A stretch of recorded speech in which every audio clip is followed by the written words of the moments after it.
안녕하세요. 꽃바람 이박사입니다. 우리가 토끼풀로 알고 있는 얘네들이 우리가 클로버라고 하죠. 오늘은 클로버 얘기를 좀 하려고 해요. 클로버가 잡초인 건 다 알고 계시죠? 제가 지난번에도 말씀드렸지만 잡초는 사실은 잡스러운 식물은 없잖아요. 클로버 하면 딱 떠오르는 게 있을 거예요. 네잎클로버. 예, 네잎클로버. 유명하죠? 세잎클로버보다. 왜 유명한지 아세요?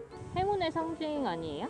원래 세잎클로버의 꽃말이 행운, 행복, 감사 이런 꽃말을 가지고 있는 풀이었어요. 근데 이 네잎클로버가 우리한테 굉장히 유명해요. 세잎클로버보다는. 그 이유가 나폴레옹 시대로 넘어가는데 나폴레옹이 러시아와의 전쟁에서 대패를 하고 후퇴를 하고 있는 중간에 말에서 내려서 그 사람 눈에 딱 띈 게 하나가 있었어요. 그래서 허리를 숙여서 보는 순간 적의 저격수가 빵! 하고 쏘는 총알이 머리 위로 비껴간 거예요. 바로 이 네잎클로버가 나를 살려줬구나.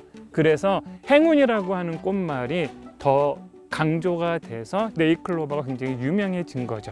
근데 뭐 나폴레옹처럼 내 목숨까지는 구해주지 않았지만 공 안 맞게 해준 애들이 저는 네잎클로버가 아니고 세잎클로버였어요. 그래서 이제 클로버는 좋은 풀이었다. 클로버도 학명이 있어요. 트리폴리움, 라펜스. 트리폴리움 뜻이 뭐냐면 트리, 3이 연상이 되시죠? 폴리움, 이거는 이파리라고 하는 뜻이에요. 그 다음에 라펜스라고 하는 뜻은 덩쿨이라고 하는 뜻이에요. 그래서 잎사귀가 3개인 식물이 땅바닥에 덩굴처럼 퍼져 있다라고 하는 뜻을 가지고 있어요. 그래서 원래는 세잎이 정상이라고 봐야 되겠죠. 우리가 돌연변이라고 얘기하기도 하는데 돌연변이보다는 기형적으로 10,000분의 1 정도 확률로 네잎클로버가 나온다고 해요.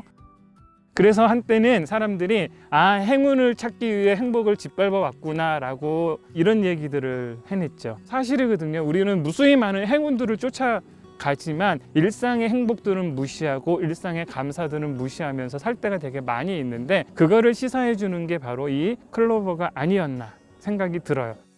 간혹 이 클로버라고 하는 것들을 검색을 하다 보면 우리나라 전통 클로버는 우리나라의 클로버는 그건 다 잘못된 표현이에요. 클로버는 우리나라에 없던 식물이에요. 귀화 식물이라고 하죠. 근데 이 클로버가 굉장히 영리하게 우리나라에 들어왔어요.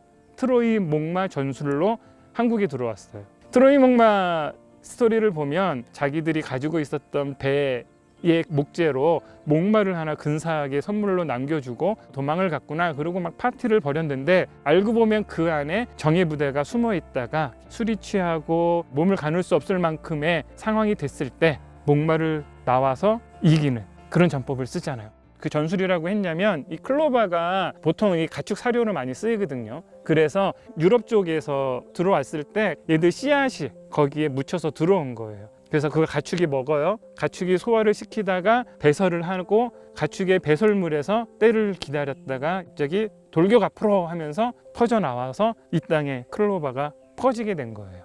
때를 기다렸다가 트로이 목마에서 나왔던 병사들처럼 클로버도 그 단단한 거 안에 숨기고 전리품처럼 우리한테 줬다가 세력을 펼치는 그런 일들을 진행을 했죠. 우리가 흔히 그냥 잡초라고 생각하지만 한 2가지 종류의 우리한테 이로움을 줍니다. 첫 번째는 얘를 먹었을 때 우리한테 굉장히 큰 도움이 돼요. 풀 그러면 우리한테는 단백질이 거의 없는 식품이잖아요. 근데 얘들은 100g당 약 40g에서 50g의 단백질을 함유하고 있어요. 그랬을 때 샐러드로 우리들이 먹으면 다이어트 효과, 근육 강화에도 도움이 많이 되는, 그래서 요즘에 굉장히 개발이 많이 되고 있어요. 근데 이제 한간에는 오해가 있어서 독성이 있다라고 표현을 해요. 300종류의 품종 중에 독성이 있는 품종이 분명히 있어요. 달팽이의 공격을 되게 많이 받았던 지역에서는 달팽이를 물리치기 위해서 달팽이한테 좋지 않은 독성 물질들을 내뿜기도 했어요. 우리나라에 들어와 있는 하얀색, 그 다음에 붉은색 이런 클로버들은 먹었을 때 해가 안 되고 오히려 도움이 많이 돼요. 토끼풀이니까 토끼가 먹거든요. 야생동물들 먹고 이렇게 야생에 있는 애들은 좀 그런 기생충이나 이런 위험에 노출될 수가 있어서 잘 보고 깨끗이 씻어 드셔야 되겠지만 아예 식용으로 재배되어 있는 클로버들은 먹었을 때 우리한테 정말 도움이 많이 되는 것들이라는 거. 그 이로움이 우리한테만 있는 게 아니라 이 땅한테도 있어요. 척박한 땅을 가꾸는데 가장 좋은 식물들이 콩과 식물들이에요. 질소 고정법이라고 해가지고 척박한 땅들을 개량해주는 역할들을 해요. 그래서 굉장히 척박한 땅에 콩을 심으면 개간이 많이 되거든요. 그것처럼 클로바도 콩가 식물이기 때문에 그런 역할들을 합니다. 그래서 황무지에 클로바가 자란다? 그건 절대 뽑으시면 안 돼요. 훌륭한 흙으로 지금 발전시켜주고 있다. 그렇게 생각해 주셔야 되는 거죠. 그렇게 놀라운 일이에요. 얘가 놀라 자빠질 정도로. 하나, 둘, 셋. 클로바가 이 생태계의 다양성을 확보하거나 벌과 나비들을 통해서 생태계의 흐름을 원활하게 만들어주는데 아주 좋은 역할들을 합니다. 자연은 이거 나름대로 뭔가 순환이 이루어지는 생태계가 형성이 되어 있잖아요. 그런데 도시 같은 경우에는 순환들이 단절이 많이 돼요. 한번 기억해 보세요. 깔끔하게 있는 잔디에 벌과 나비가 거기에 머물러 있는 것들을 본 적 있으세요? 못 본 것 같아요. 그렇죠. 녹색이 있지만 자연이 있는 것 같지만 생태계가 움직이지 않는 거예요.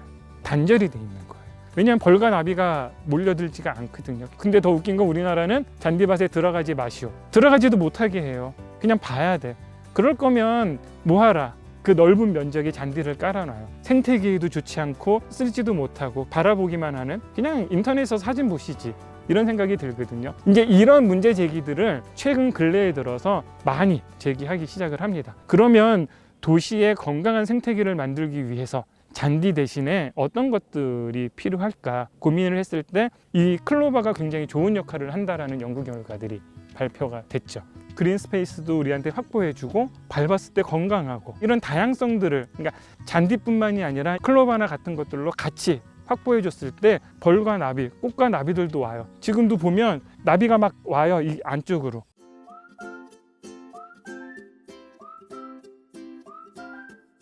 그래서 결국에는 걔네들이 생태계를 계속 순환시켜 주는 거예요. 그래서 제가 또 이 박사 아닙니까? 에버랜드에 처음으로 그걸 도입을 한번 해보기로 했어요. 지금 제가 앉아 있는 이곳이 클로바가 지천에 깔려져 있는 곳으로 행복의 길이라고 명명을 했고요.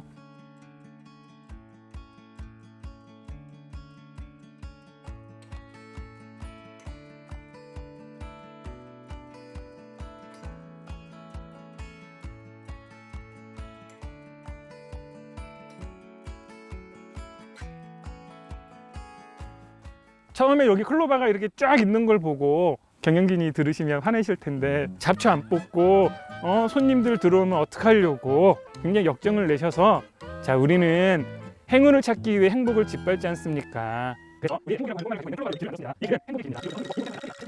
제가 그분들이 이해는 가요. 왜냐하면 내가 하는 말 자체가 변명으로 들리셨을 거예요. 그런데 그게 여기에 굉장히 핵심 컨텐츠가 돼버린 거죠. 그래서 이 길을 만든 게 바로 누구? 지금 반응이 되게 좋아요? 반응은 굉장히 좋아요. 세이클로바로 만든 이 길, 가급적이면 신발, 양말 다 벗고 자유롭게 행복의 길을 걸으시면서 일상의 행복을 한번 느껴보시고, 행운보다는 내 주변에 있는 행복이 얼마나 소중한지 되새겨보는 시간이 되셨으면 좋겠습니다. 요거 한번 하고, 지금까지 꽃바람 이박사였습니다. 구독과 좋아요, 알림 설정 부탁드립니다. 감사합니다.